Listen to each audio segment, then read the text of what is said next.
Hi everyone, welcome to ArtsFest Online and to this evening's HoPIN talk with Dr. Anthony Humber, The Rise of Photographic Illustration 1839 to 1880. Your host will be John Hinks, co-ordinator of HoPIN and Honorary Research Fellow in Printing History and Culture at Birmingham City University. If you have any questions for Anthony, please use the Q&A box and we'll go through them at the end of the talk. And just a quick reminder that this is a public platform and the session is being recorded, so please do not share any confidential information. Welcome both. Over to you, John. Thank you, Claire, and thanks as always to the University of Wolverhampton for hosting these webinars for us. This is the fourth HoPIN webinar now, and we've had some very good sessions. We've had some very good sized audiences, and we're expecting quite a lot of people. We're up to 75. We're expecting even more than that. It's creeping up all the time. So thank you to those who have joined us so far, and welcome to those who are just joining now.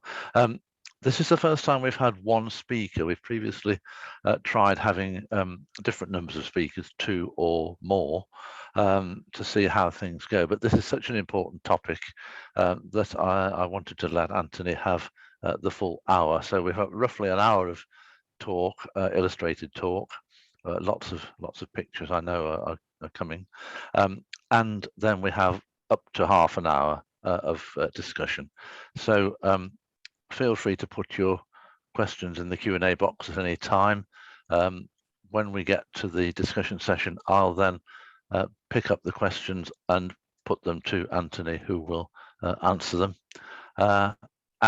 So that's yes. I just need to introduce Anthony, and then he can start talking to us. I'm delighted to welcome Anthony because he is a distinguished photographic historian, specialising in the period 1839 to 1880. His PhD was on the photography of the fine arts in England, 1839 to 1880, and he's lectured and published extensively on pre-1880 photographically illustrated publications. A particular favourite of mine is his book on photography and the Great Exhibition of 1851, which came out in 2018, I think, with the jointly published by the V&A and Oak Knoll Press.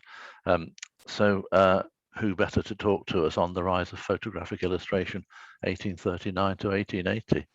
Anthony, thank you for coming, and over to you. Thank you very much, John, and thank you for all of those who've helped organise this and all you who are attending online. I want to start off really by giving the overview that the main takeaway from this presentation is that there were many photographic print processes invented and employed during the period 1839 to 1880. Many of them we may never know because they were all home brews. And the search, though, for a photomechanical process, being able to ostensibly put images as ink onto paper, began in 1839, the year of the announcement of photography. But there were many other reprographic processes which photographic processes themselves competed with. In 1859, Stannard cited some 156 reprographic processes in his art exemplar. Now, I'll not go into detail on the technical and chemical processes involved in photographic illustration in this period. And I'd recommend that you look at YouTube, which I think is a fantastic, rich resource, particularly for the video productions of George Eastman House, or George Eastman Museum, as it's now called, the Getty Museum, and the Victoria and Albert Museum. There's some excellent demonstrations of many of the processes that I'll be discussing. But I'd also encourage you to physically handle as much original material as you can. We do live in an analog world, even though we're exploiting the wonders of digital. And I'm still on a massive learning curve in terms of understanding these early photographic print processes. So, in 1839, 2 photographic processes were announced. On the left, we have Louis-Jacques Mondet Daguerre, and on the right, William Henry Fox Talbot. And you couldn't really have got 2 different characters. Daguerre was a showman He also had created the dioramas, which were theatrical events with very large painted views, but in a theatre. He sold actually his process to the French government, but he died, as you can see there, comparatively early in 1851. On the other hand, William Henry Fox Talbot was a country gentleman with a big estate, but he was a polymath, a very brilliant guy. And what really, I think, distinguished him was that his interest in pursuing a photomechanical process continued really towards right up until the end of his life. And there were a couple of milestones in his career which continued to encourage him in that area. So Daguerre had not actually invented from the start a photographic process.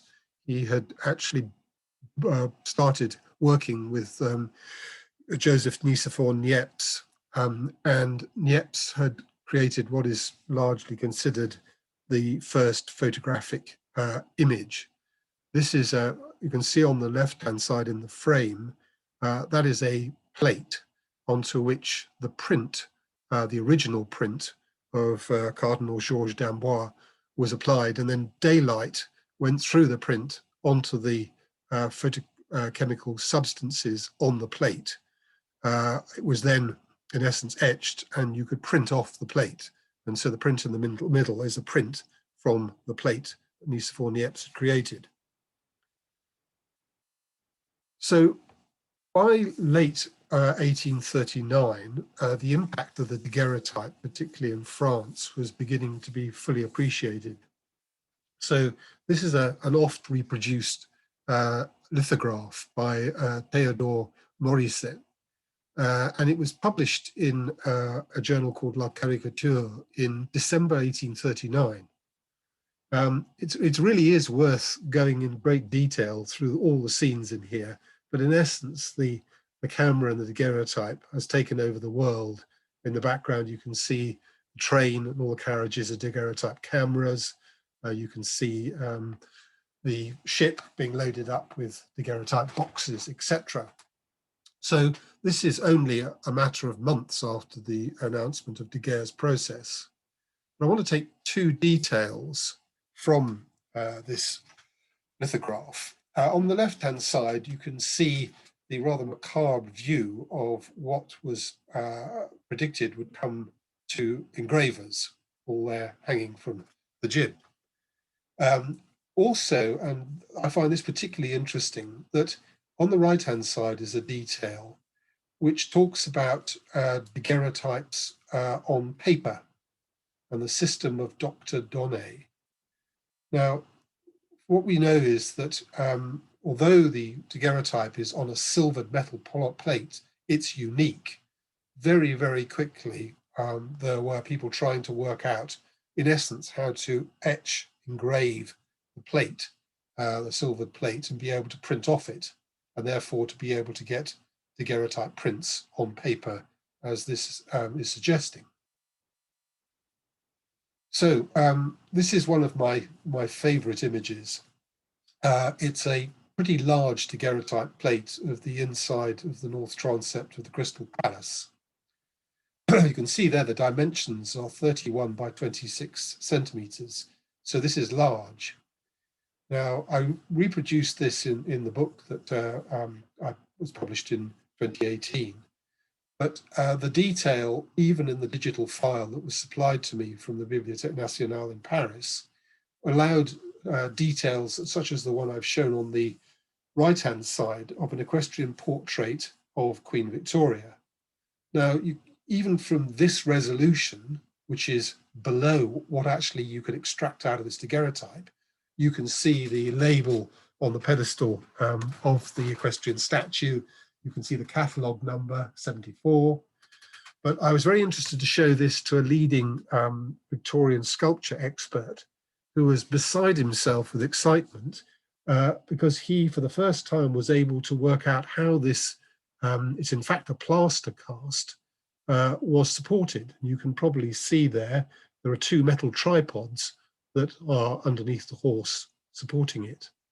And this is one of my sort of big takeaways through my career, and that is that a lot of art historians, sculpture historians, print historians have not really grasped that photography could aid their cause in terms of their study, and that photography had started very early on. And I found that with architectural historians, a lot of photographs of buildings before they were restored are not commonly known amongst particularly medieval architectural historians, although that's changing. So anyway, this just shows you the enormous amounts of detail that you could get from a daguerreotype. Now, don't take notes on this. I can supply these separately if you want, but I wanted to show you the two slides here. The first one is the photographic processes that capture the image. So you'll see there the daguerreotype, which we're mentioning. I'm going to go on to the photogenic drawing, which was the first of Talbot's inventions, and then his Collotype paper, paper-based process. Those are two Talbot processes. Then there's wet collodion on glass, where the negatives are actually on glass plates. And then you trail off, and I'm not going to talk about these too much, but gelatin dry plates, you could just buy them in a box. They were off the shelf. And then you have cellulose nitrates and roll film, Kodak. You press the button and we do the rest. So we're going to be talking mainly on the daguerreotype, photogenic drawing, Collotype, wet collodion in this particular presentation. Moving on now to the photographic print processes. So we have here three types. We have photographic, we have permanent, and I'll explain a bit more about that later on. And then we have photomechanical. So at the beginning, we have the Talbot type, or the salted paper print. That's just writing paper that has been sensitized with chemicals. Albumen, and that is egg white, and the egg white with photochemicals in is pasted onto the piece of paper as a support, but the image is in the albumen layer.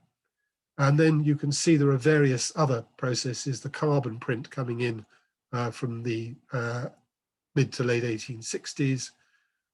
And you've then got platinum prints and gelatin silver prints.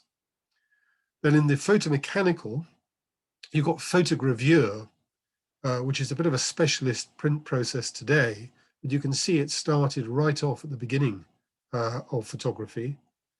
You then have photolithography, you have Woodbury type, Collotype, and then we're going to finish off with just a view of a Cliche photogravure. Now, I'm particularly interested, having been around the block a few times and getting on a bit, I can remember and actually practiced analog photography, with chemicals and a darkroom, etc. But I would encourage you to go and have a look at some of the YouTube videos on how to make a daguerreotype. This is just an engraving, a woodcut, I think, from a manual showing you the amount of kit you required to create a daguerreotype. It was a very labor-intensive process, pretty fiddly. You had to have a lot of craft skills, etc. But I think this is one of the things that's difficult to get across today is that, we pick up our mobile phones, we photograph something in any light level conditions, we press a button and it goes over the airwaves and comes out on a 50-pound inkjet printer, probably back at home or wherever, and comes out looking as what was used to be called WYSIWYG. What you see is what you get. That was light years away from what you had to do back in the 1830s. But you may recall in the lithograph from the caricature of the impact of the daguerreotype, it did say Dr. Donnet and his paper prints of daguerreotypes. And here we've got a view of, in fact, it's a reduced copy of the Venus de Milo, which had been photographed by Donnet, and he then attempted to engrave the daguerreotype plate, and that's one of the examples. And again, this is one of the challenges. It's great to have all you people listening and hopefully understanding a bit more about all these processes. but you physically have to look at these objects in your hand to actually understand them, how they were made, what they looked like. Now, the impact of Donnet was also in this set of 28 plates in an atlas attached to an important publication about the use of the microscope. And these are, in fact, taken from the microscopic daguerreotypes, but they're copies of them.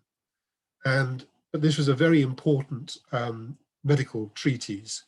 And so the micro daguerreotypes were engraved by Udo from daguerreotypes taken by Foucault. So the point here is to look very carefully, and I'm sure many of you do this anyway, is if you look at the bottom left-hand image, you can actually read that it's been taken from a daguerreotype by Foucault. And this is important, and how to examine and identify print processes is to constantly looking for credits printed on the image as a starting point. Now, here we've got Professor Josef Beres, who was an anatomist in the university in Vienna. And one of the things that sort of struck me is that many of the early experimenters in photomechanical processes and those trying to get prints off daguerreotypes were not from the reprographics and printing industry. Not to say that the reprographics and printing industry weren't experimenting, but they weren't getting too far, and they certainly weren't producing this publication, Photolithography nach der Erfindung des Professor Beres im Wien, came out with 5 plates in 1840. And there we have a daguerreotype photograph of Beres, who sadly died only a couple of years later. But these are, the start of photomechanical reproduction. Now here we've got a bit better idea of what the plates look like. On the left-hand side is one of his plates, and there on the right-hand side you can see the print from it. The point here is that it's a reprographic of an engraved print, so it's not a view from nature. Now this image, which was taken in July 1844, the print here has been so heavily retouched that bluntly it doesn't look anything like the photographic original. And this was one of the problems with many of the processes, the photomechanical processes in the 1840s and 50s, that there was so much retouching. It was difficult to actually say it was after a photograph. It was a print from a photographic original.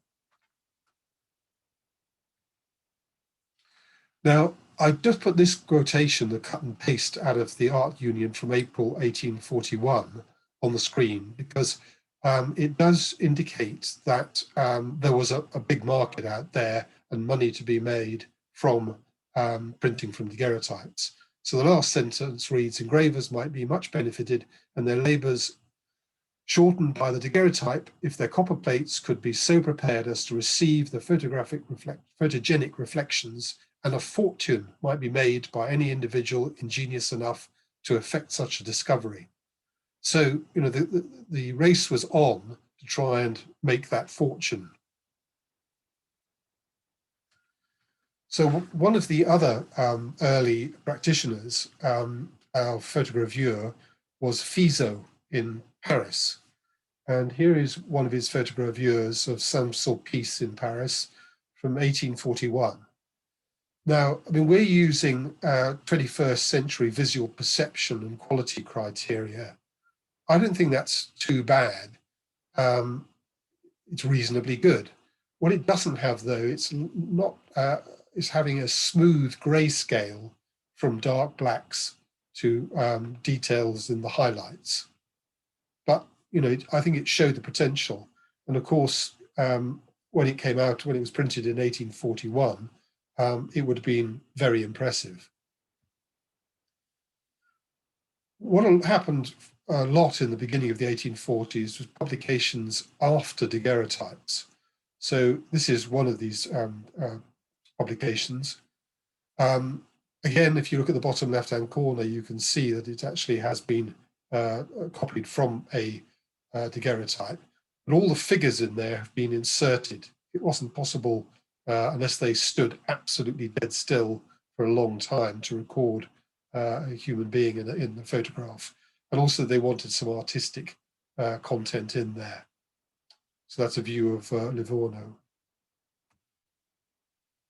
Now this was an important publication, the Excursion Daguerrienne. It was published in parts, and the copies that do survive vary quite considerably. But Fizeau, I think, was quite clever. On the left-hand side is one of the plates. There are only a couple of plates in this publication that were photomechanical. But he's photographed, and he photographed quite a lot of the detailed exterior of Notre Dame in Paris. So this is the north side of the East End. But it's quite clever because it's basically achromatic. It's got no color. It's a piece of stone. And so it was probably more suited to his process than taking a more general view of nature. And here's another one of his photo engravings, this time from the south transept of Notre Dame. Now, portraiture was incredibly popular during the Victorian age, and we'll see some further examples later on. What I found interesting is the way in which a daguerreotype went through a kind of life cycle. So on the left-hand side, you can see that there's a portrait of Buckland, and underneath it says from a daguerreotype by Claudet, who was one of the top photographers in London, a Frenchman, but a very important part of the early history of photography. So this was published in that form. On the right-hand side, you have what I think is a lithographic copy of that engraving. So you can see that it's been laterally inversed, but you can see that it's from the same image. So we'll move on to photogenic drawing. So photogenic drawing was basically started off in 1839 when Talbot was placing objects such as this fern onto a piece of photosensitized paper and just leaving it in direct sunlight. So the white is where the light couldn't hit the salts in the paper to be converted. So it comes out in essence as a sort of negative. However, Talbot also took views of nature, and this is St Cyriac's Church in Laycock, taken on the 4th of May, 1840. And you can see there how the paper was coated pretty roughly with the chemicals and then exposed. And he had to expose it just in sunlight. What he then could do is he could produce positive print from it by placing another piece of sensitized paper on top of this, the negative, in daylight, and allowing the sun basically to form a positive image. So a negative of a negative becoming a positive. So there was quite a lot of interest from a very early date in terms of the photogenic drawing. So here we can see a copy of the Mirror, dated the 20th of April, 1839. And this is a rather bit of a sort of a mental teaser, and that is, this is a woodcut facsimile of a photogenic drawing of ferns. It's been printed in brown ink. So this rather sort of confuses, I think, a lot of people in terms of, well, it just looks like a drawing. What's going on here? Now, a little bit later in April, a magazine of Science again showed the facsimiles of photogenic drawings. But only a week or so later, the same magazine showed at the bottom the facsimile of a photogenic drawing. Well, on above, it has the positive view of the Erith Church in Kent. So it's sort of intimating about the positive and negative that was going to be happening with Talbot's second process, although they wouldn't have known it at the time. I think, again, this was something to look at. Is this trying to sell the aesthetic of a facsimile of a negative image in a photogenic drawing, or what? I mean, what is the point of having a negative image of that? Is it just an artistic? I mean, is it a view of the church at night? So, as I said, the Collotype, Talbot type. So Talbot realized that he could develop out a negative from the exposed piece of paper, which saved time, and then he was able to print from that. Now, this is how they were printed. This is a view of the Reading establishment run by Nicholas Henneman, which Talbot financed, and it was set up in 1846 in Reading. Now you can see the boy in the middle there with the frames, and what he's doing is that he is opening the frame, peeling back the piece of paper, and looking at the prints to see whether it was dark enough to then take away and fix and wash. Now, notice there that there were it was boys and men. It was a rather sexist image. Now, this is another image I found interesting, and wait for it, you'll understand why in a minute. So this is the printing works of Camille Sylvie's photographic studio in Porchester Terrace, London. It was taken around 1862, and you can see that it's becoming quite a significant industrial concern. But again, there are men in the foreground, and there are a couple of boys in the background. Now, this is rather contrary to actually what was going on at the moment and the role of women. Women were photographers, but women were also involved in the processing of images. So if we move on now to the 1880s, this is the printing works of George Washington Wilson of Aberdeen.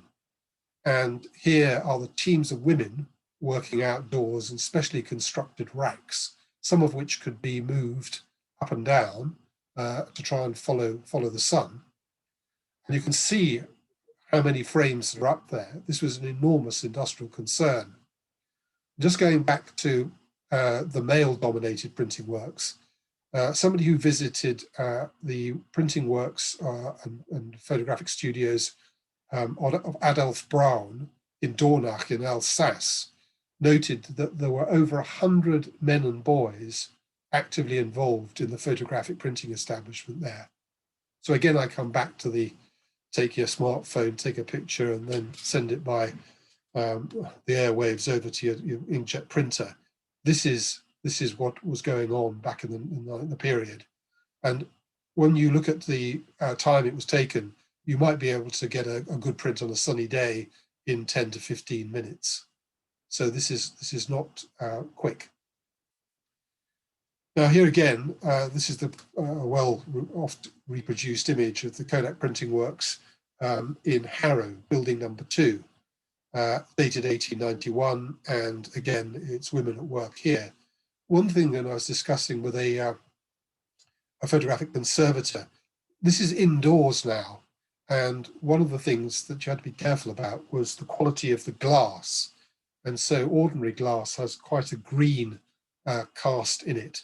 And it's quite possible that the glass in these windows here was of very high quality to knock out the green cast and allow good quality and rapid printing from the negatives.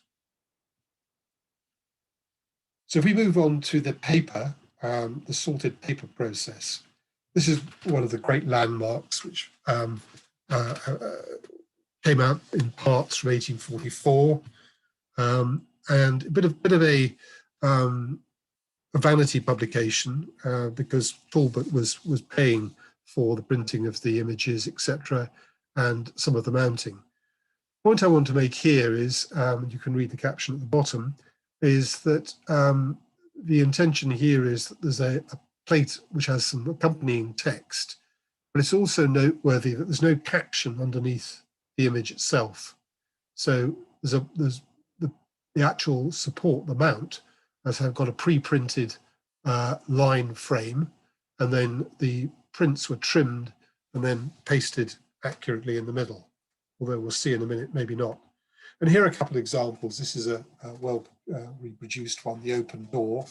What's important to understand is that Talbot did not publish any portraits, although he had taken some, any portraits in this publication, The Pencil of Nature. One of these is the Martyrs Monument in Oxford. And here it was photographed. We actually got the details, when the date it was photographed, the date it was published. And the monument itself was finished in 1841. Now, another example of this is the Art Union of June 1846. So this was basically the Pencil of Nature. And so the editor of the Art Union agreed that he needed 7,000 prints to be issued with this particular monthly issue. And Talbot and Henneman had to grab any negative they could to print to make the 7,000 prints. You can see it's faded, okay, and I'll come back to that in a minute. This point I want to make is it was a lottery which print you got. So here you've got a piece of sculpture. Here you've got a much bigger print of the castle, the chateau at Chambord, and you can see here, and I worked out, I think, what happened. So the journal was issued with paper wrappers each month, and the print had already been mounted onto a piece of stock card, which was the same format as the text pages, and it was in an envelope with that printed caption on. And so this particular owner took out the photograph, gave it to his binder and said, chop out the caption off my envelope and stick it underneath. Now that is a quick Photoshop of what the print probably looked like, or more looked like, when it was first printed. And this is one of the things that one just has to be careful about, what the print actually looked like when it was published and what it looks like now.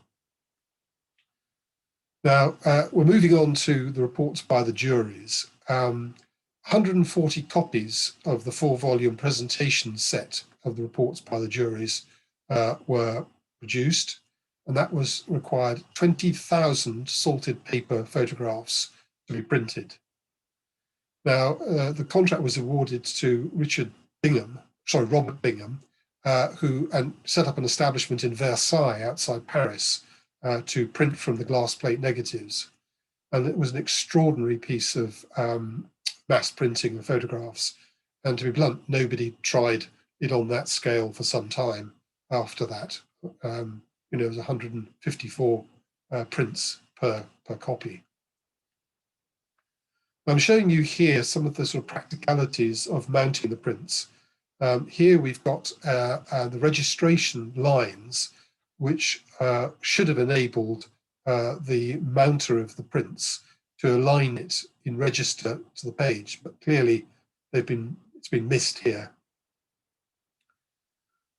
The next print just shows you here how decorative the frame could be. So this is an 1855 publication in Paris, but that takes quite a lot of skill to be able to mount that accurately. It's not a very big format publication to get it dead square in the middle.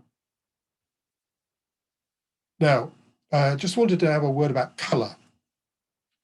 So, photographic process is really up until the early 20th century. There was no such thing as a colour photographic process that was commercially available on scale. So what happened here, this is a famous image of Roger Fenton from the Crimean War.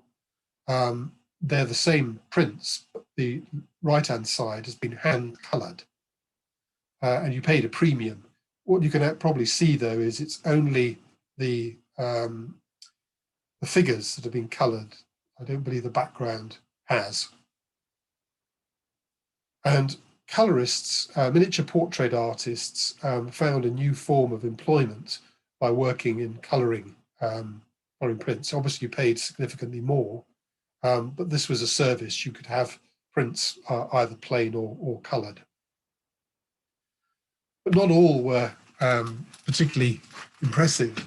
So here we've got a portrait of an unknown Union soldier that is on a salted paper print, and it has been hand colored so crudely it's difficult to recognize that it's actually a photographic print on which it's been based.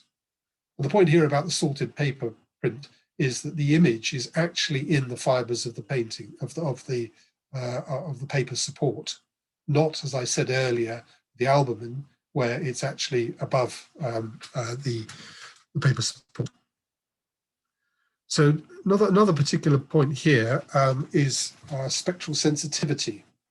So here you can see that it wasn't until 1904 that what we know as panchromatic film, that is film that could record in the right proportions the whole of the visible spectrum, came into commercial use. A big step forward was orthochromatic film that was in 1873. But for the majority of the period that I've been covering, there were very significant issues about the ability to record colour and how it recorded. So here we have Roger van der Weyden's Deposition in Prado, Madrid, a really extraordinary painting. But I want you to look at the blue cloak of the Virgin. So that's an iconographic standard. She always wears a blue, she's wearing a blue cloak, or dress rather. And early photographic emulsions were very sensitive very insensitive to blue. So here we've got an 1864 photograph. Sorry, it's been rather badly copied out of a book because I couldn't find the slide from which I took it. Can you see here the dress of the Virgin? It's just a mess.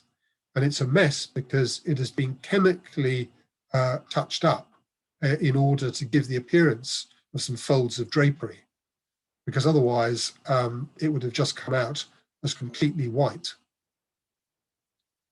And retouching was a major industry throughout the period, and indeed, right up until the advent of the now ubiquitous Photoshop. So some of the photographic studios of both those reproducing artwork and also portraiture had gangs of photographic retouchers working with equipment such as this, with pencils, pens, styluses, etc. So if we go on to the Albumen process, here we've got what became quite standard, an Albumen print stuck as a frontispiece, rather crudely in this instance, onto the frontispiece of this particular publication from 1867.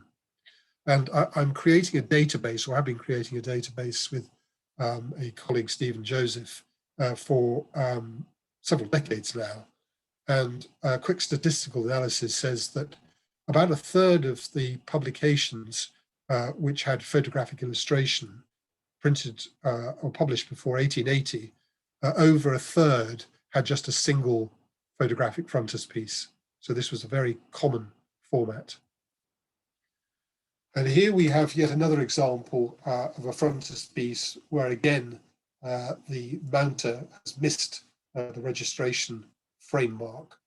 This here is the Princess Felice, who was a short person who had dwarfism and was quite a celebrity, and judging by the grin on her face, quite a character as well. Here we have another Albumen print that's been pasted onto text pages, and this is obviously almost the holy grail. How can one print the photograph on the same page as text in one way, rather than having to cut and paste as you have your trim and paste? This is quite an interesting example. It's got a very elaborate frame. You've got the print placed in the middle. But you might also notice that the caption below the print is actually separately printed and pasted on to the mount. Now, this is a a particularly complex example, because you've got here 6 individual Albumen prints that needed to be individually printed to size, then needed to be cut, trimmed, and then accurately mounted on the plate that has a pre-printed caption at the base. Sorry, I can't see it too clearly on this image. And I'm pretty sure that some form of template mask would have been used to ensure that consistency. Sorry, I've gone backwards there. Here again, we got an example where 2 issues of the same publication have got different photographs pasted onto the title page. Now here we got a pretty early image, 1851, of the cloister at Saint-Trophime in Arles by Edward Baldou. What you are probably not so well aware of, and that is this is actually made up from multiple individual negatives, and they were printed in combination to create that overall view. And it took a great deal of skill in order to get an even overall impression. This is another example of combination printing. The horse here is artwork, because capturing horses in motion was only an experimental stage through the work of Edward Muybridge. The jockey was probably sitting on the sulky, as it's called, or spider, in a studio, and the background could well be a painting itself. Photographic print formats. Here we have the stereoscopic view and we have the carte de visite, both incredibly popular. And as this view of Appleton's studio and shop in Broadway, New York, shows the number of stereoscopic images that were on sale. But I rather like this photograph, which is the production works of the studio of Alexis Godin, and it's been pretty heavily staged, as is quite obvious, but you can see how many different stages there were, how many different process stages there were, the people involved, the drying of the prints at the top, which then had to be chopped up into 4 individual stereoscopic views. So it, again, is an interesting mix of male and female there. The carte de visite was interesting because you were able to, on one negative, take 8 different images. And this allowed for variant image poses and enabled faster portrait taking, greater print productivity, and lower costs. So we move on to some of the publishers. Here we've got Sampson Low. He was one of the most influential publishers of the 19th century. He published the influential trade journal, The Publishers Circular. And I've identified that he published over 150 photographically illustrated publications before 1880. This is one of them. And you may notice on the title page that it does say, quite halfway down, illustrated by photographic views. And this is important because it frequently doesn't appear in library, auction, or booksellers' catalogues where they use the short form. And so there's another clue as to how you could identify which titles are photographically illustrated. Alfred William Bennett, a very innovatory publisher of photographically illustrated publications. He only started in 1858 and stopped publishing them in 1870. But he, here are some of his, one of his particular publications, and the innovation of sticking a print onto the highly decorative cover. And also, again, he's integrating image and text. So we're now moving over into one of Talbot's processes, photoglyphic engraving. Now, here's one of his photoglyphic engraved prints. This, he didn't take this photograph, but he used negatives supplied to him by a variety of photographers. It's the forerunner of what we today know as photogravure. And the prints were issued, sample prints, with copies of a number of the British photographic serials that were being published at the time. So Talbot didn't commercialize his process, but it was later in life, it was towards the end of his life, the year he died, it was recognized as an important contribution. And here is a view again from somebody else's negatives of a view that appeared, an illustration that appeared in Tissandier's History and Handbook of Photography. So photogravography, this was a process invented by Paul Pretsch, who'd worked in the state printing works in Vienna. He moved to London about the time of the Great Exhibition and invented this photomechanical process. He set up a company in 1856, and Roger Fenton was the resident photographer. Here are a couple of samples. They're quite impressive, but they were heavily retouched and they were thus expensive. And Talbot actually took legal action against the company over his 1852 patent, and the company closed in 1858. So again, this is an example of a process that had a very short lifespan, but was one of the building blocks of photomechanical reproduction. Photozincography. So this is being able to get the photographic image onto a zinc plate to print from, rather than lithographic stone. So Colonel Henry James in the Ordnance Survey was able to promote the use of this to reproduce national manuscripts. Possibly, well, I think likely Gladstone, the Chancellor of the Exchequer at the time, wanted to open up the accessibility of national manuscripts. So you've got the Domesday Book on the left-hand side, and you've got the title page of national manuscripts. And the first part was from William the Conqueror to Queen Anne, photographed in the 1860s in Southampton. Here's another one of the publications, this one on Stonehenge, printed in 1867. And yet another one, Henry James kept very tight control over the process. He did do some commercial work, but the notable works are these more public, state-sponsored publications. This is the notes on the Great Pyramid of Egypt. So photolithography seemed to be a very natural progression. Here we've got two early prints by a little-known chap called Zercher, who worked in Paris, and these are two of the earliest photolithographic processes.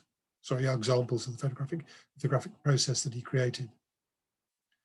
Le Mercier was a very important publisher, and he was always on the lookout for new and commercially viable reprographic processes to enhance his business. And here we have two of his images taken by his Photography process in 1852, around that date. Now, one of the founding fathers actually is this guy, Alphonse Poitvin, who has been called the practical founder of photolithography and collotype printings. He wasn't a printer, he wasn't that commercial, and he actually sold his rights. But this is an early example from 1856 of one of his photolithographs of Les Halles in Paris under construction. And again, the point here is that look at all the printed text around the image. There are lots of clues there to when it was taken, what plate number it is, but also down the bottom at about, should we say, 5 o'clock, photolithography Poitvin process. Photolithography was also very popular with architectural illustration. Here we've got an example from 1874. And again, the clue is down in the bottom right-hand corner. There is a credit to the process. And another example is in engineering drawing. So this is a publication by Uhland from 1879. And the photolithograph is by Springer of Leipzig. And again, credited. This is a complex photolithograph in terms of it looks like a chromolithograph, but in fact it's a photographic lithograph, achromatic, over which several prints, lithographic colors have been overprinted to create that effect. So the carbon process. So the carbon process is quite a complicated and labor-intensive one, but in essence, you created a carbon tissue in different colors, and you then printed your image onto that tissue and were able to slide it onto a piece of backing paper as a mount. This is an interesting image in terms of the color in the tissue in this print mimics the color of the original drawing by Michelangelo. So if you hadn't seen the original, it looked like a color photograph, to be frank. Here are some more of the carbon prints by Adolf Braun, who I mentioned earlier, who did enormous photographic campaigns of drawings in the major collections. Now, the collotype was a photomechanical process, the photographic image being reproduced as ink on a paper support. And Joseph Albert of Munich was one of the earliest and most significant practitioners. And here we have a sample image of the interior of his studio that was taken, presented in the Photographic News in 1870. And he produced the first mechanized collotype press in 1868. You notice here it's called the Albert type. So this is one of the great challenges to learn all the different variant trade names of the process that was known as collotype. And here's another Sampson Low publication, Illustrations of China and its People, dated 1873. And here we've got an interesting illustration from A Peep at Mexico, which was published in 1874.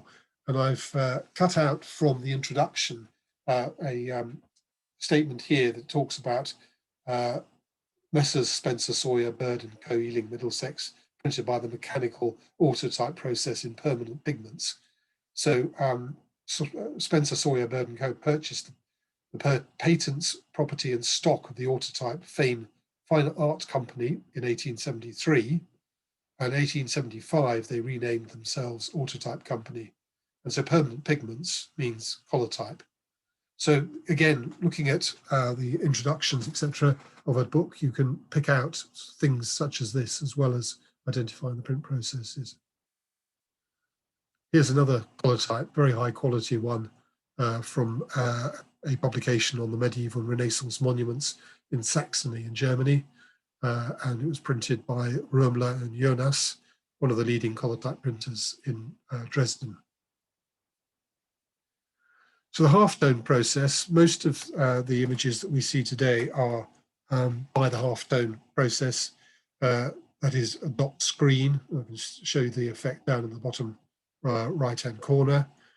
And Talbot, again, had started working on the halftone, the theory behind the halftones. And here is an example of the piece of gauze that he used to break up the image into dots.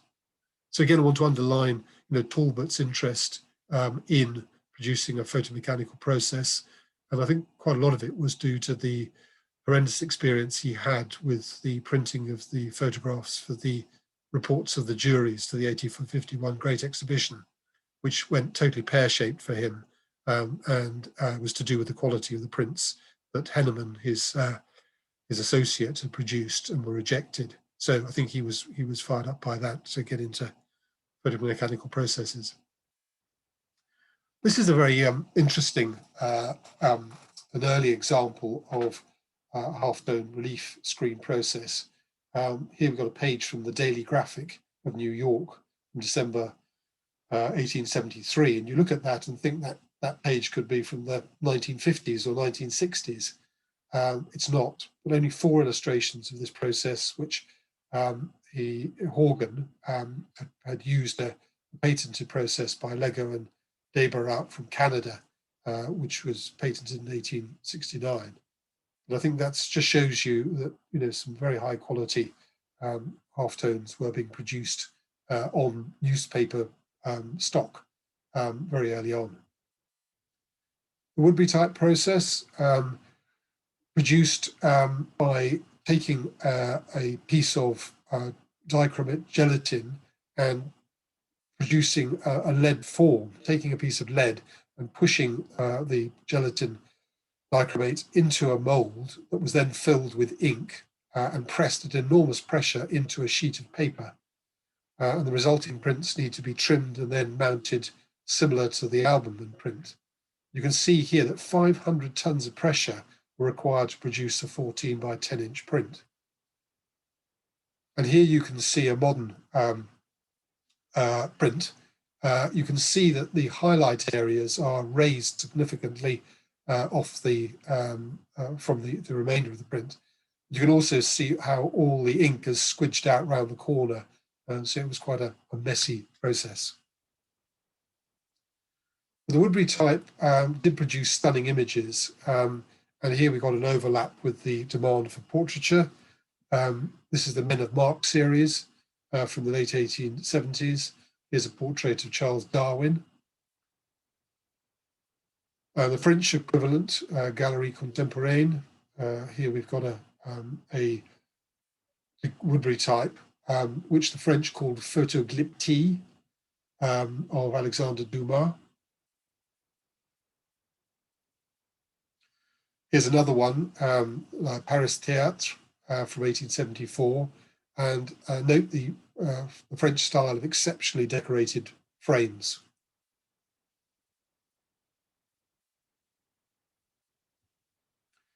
And here we've got a Photogenic by Le Mercier portrait by Carjat, reproduced as the frontispiece of a catalogue to an exhibition of a French painter called Diaz de la Peña, 1877. So colour, just to have a quick look at colour. There were various attempts other than painting the photograph. This is the photochromie of Léon Vidal, and in essence it was a Woodbury type print, an achromatic print, which was overprinted with separate colours, and up to 14 colours might be applied to the image to build up the colour. Here's a particularly stunning example of photochromie by Vidal, the Minerva shield in the Louvre. And I'm just interested in what John Ruskin wrote, that every public institution should possess several copies of this publication. And a quote, "It contains representations which no mechanical art can be conceived ever likely to excel." But again, you look at that and it's difficult to see the photographic original. So heliogravure. In the 1870s, Charles Armand Durand was producing heliogravures of well-known etchings and engravings. Here we have Saint Jerome from 1877. The point here is that it is the ink image is in the paper, and they were so accurate that the earlier ones didn't have any mark showing that they were in fact copies. They were thought to be the originals. And it's believed that some major collections may still have Armand Durand prints that are catalogued as the originals. So here we've got a heliogravure from a series of the building of the Palais de Louvre and the Tuileries by Baldou. They really are stunning images, rich in detail from a dynamic range from both the shadows to the highlights. And then we finish off here with Karl Klich, who basically took the previous heliogravure processes, including Talbot's, and refined and improved them, and that he created the process of photogravure that is to this day still widely used. And here we've got an example issued in the German language photographic periodical, the Photographische Korrespondenz, an example here of a negative after by Karl Hark. And you can see that it's got, again, very rich detail, both in the highlights, the sun shining on the grass beneath the tree, the paving stones, etc., right down into the shadow areas. So the natural break in my world has become in 1880, when Clich creates the heliogravure, and the interest I have is in this particular period and the enormous variety of photographic print processes that were created. Thank you.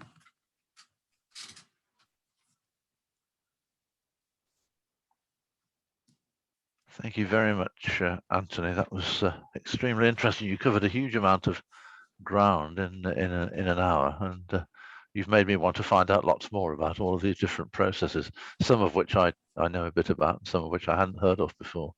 So thank you very much indeed. One or two people have left and have said thank you for a very interesting talk already. We have a few questions coming up, so I'm going to put those to you now, Anthony, if that's all right. Fine, yeah. First one is from Andrea Cavalti about mounted albumen prints. Have you been looking at sheet music covers as well?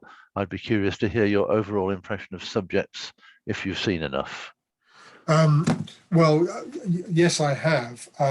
But Stephen Joseph and I, who've been working together for decades, sort of came to a definition of what a photographic illustrated publication was, and that is that it should have some text, as it were.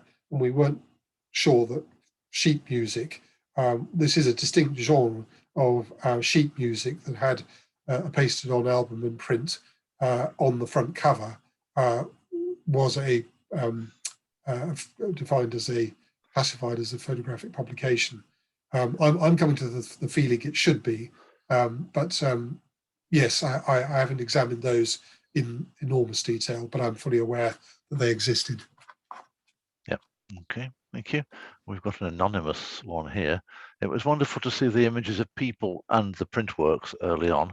What is known about the workflow for adhering prints, especially original albumen and salt prints into printed books and sometimes onto the covers?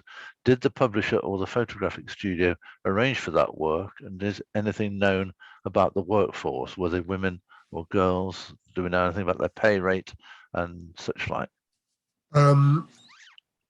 I think the simple answer is a bit.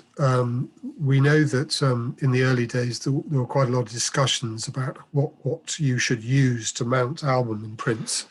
And when they were producing the reports by the juries, they sent along, because the Royal Engineers were actively involved in this, and the leading officer went along to the print department of the British Museum to get their advice. And in the end, the prints were mounted by De La Rue. We know that albumen itself was frequently used to mount the prints, the albumen prints, the egg white. Yes, we know that it was very labor intensive, but we don't know that much about it. But I do know people who've studied this particular period, and I know that Michael Pritchard, who's one of the directors of the Royal Photographic Society, wrote his PhD on the British photographic trade and has probably got information. So might be worth contacting him. Good. Thank you very much. Next question is from Patrick Goosens. You showed a Firman Dido publication from 1855, Quinti Horatii Flaki, yeah. And that same publication was also published with engravings by the same Firman Dido at the same time. Do you have any idea of difference in number of editions, price, popularity, reaction of potential customers between the two editions? Potentially. I mean, I'm continuing to annotate my database, or the database. So yes, it was quite common to publish basically with engravings or with photographs. And obviously the price with the photographs was more expensive. The other thing is that there were some publications that came out with multiple numbers of photographs, so you could buy them with 5, 10, 15 or 20. So there was quite a degree of variation there, and there were also different formats so that you could buy them in octavo, quarto, folio. So there was a lot of variation. But I mean, I can try and dig out, see whether I've got any information on that particular title about the price. Right. Titles. Yeah, thank you. Question from Catherine Howells. Can you speak about how photographers protected their work under copyright law? Were there disputes over photographs, particularly with new edited and retouched and coloured versions of photographs being created? Interesting question. Well, the 1862 Copyright Act allowed people to register their photographs, but there was an awful lot of plagiarism going around, and it was difficult to know how to identify, particularly if you were reproducing works of art. So the print dealers, big print dealers like Gambart, were actively involved in stopping photographic copies of their very expensive engravings. I mean, it's difficult to understand, but phenomenal amounts of money were made out of engravings and paid for the rights for engravings, and so making a photographic copy could decimate the market. So you could protect by that, but you also had the patents for the actual process, and as I mentioned, Talbot was quite went legal on a number of occasions regarding his patent. Yeah. Okay. Thank you. Another question from Andrea Cavelti. Have you come across earlier photos of dramatic productions or operas taken in the theatre rather than in a studio? The simple answer is no. I mean, there were staged examples of that, but they needed to be in photographic studios. Well, I think there's some of the Jubilee Singers, who were an American group that came over, and some of their the portrait photographs are taken of them on stage, but they're not dramatic. And there are some of Oberammergau, but that was outdoors, so that was reasonably easy to photograph. Yes, so there are yeah, but there are things that so tableau vivant, that they would actually recreate a scene, but it would be within the lighting conditions of a studio. Yeah. Okay. Having done a bit of theatre lighting, I know that at that time the lighting levels would have been pretty awful in theatres from a photographic point of view. Okay. There's a long question which I shall paraphrase from Leo de Freitas. He has before him an undated copy of the poetical works of Longfellow, not dated, published Frederick Warne, illustrations of photographs pasted in of his portrait and architectural subjects, etc. Sepia in colour, much faded. Do you have any idea of the photographic process that might have been used and why the images have faded? Well, if they're faded, they're likely to be Albumen prints. Yeah. That's the simple answer to that one. Yeah, and he also has a 1884 copy of royal characters from the works of Sir Walter Scott, in which the, quote, permanent photography, unquote, pasted in. Again, illustrations are much brighter. Any idea what that might have been? Which process that might well, have it been? would have been a photomechanical process. It could have been a Woodbury type. And although collotypes could be printed onto paper, sometimes the collotypes are then trimmed and mounted as well, even though they're in the paper, as it were. Yes. Yeah. Okay. Thanks. Pretty Joshi asks, I'm interested in the Daily Graphic image from 1873 that you shared. Only 4 issues included such images. When did the inclusion of such photographic images in newspapers become more affordable, and what technology allowed that? Well, I think the simple answer is that, the beginning of the 20th century. So some of the newspapers, this is the 1905, I can't remember which UK title it is, They started then. But, you know, I'm old enough to remember when the Times didn't have any photographs on the front page. It had the advert, just, you know, and you know, then moving to colour. So it's much later than you think, and that's why that particular the Daily Graphic image is so so interesting. You know, it's so early. Yes. Yeah. Okay. The last question I've got at the moment, anyway, is Gero Selig. Great talk, thank you. In Germany, it seems that lithographers who couldn't make a living tended to try forms of photography around the 1840s. Is that a general trend, or for some reason specific to German countries? No, I think you know, that's one of the themes, as it were, that you do have lithographers trying to get into photography, but a very wide range. I mean, basically, it was a business opportunity, and it's rather akin to early computing. You know, people when the personal computer came out and opened up in the early to mid 1980s, you know, you could just buy the parts.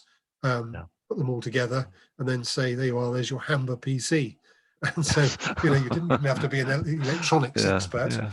So that was the thing. I mean, one of the guys in Salisbury, where I hail from, I wrote a book on the early photography of Salisbury. This guy was a wood turner, and he was selling parrots and donkeys as well. You know, so he had a number of strings to his bow. Yeah, oh, that's great.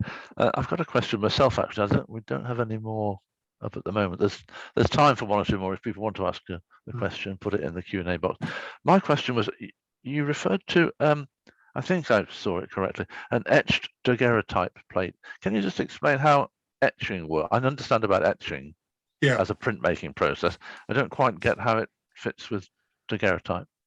Well, what you do is you take the daguerreotype plate, and the Americans perfected in the 1850s and 60s, and they continued to use the daguerreotype into the 1860s, getting it very, very shiny, so that it was very easy to view them.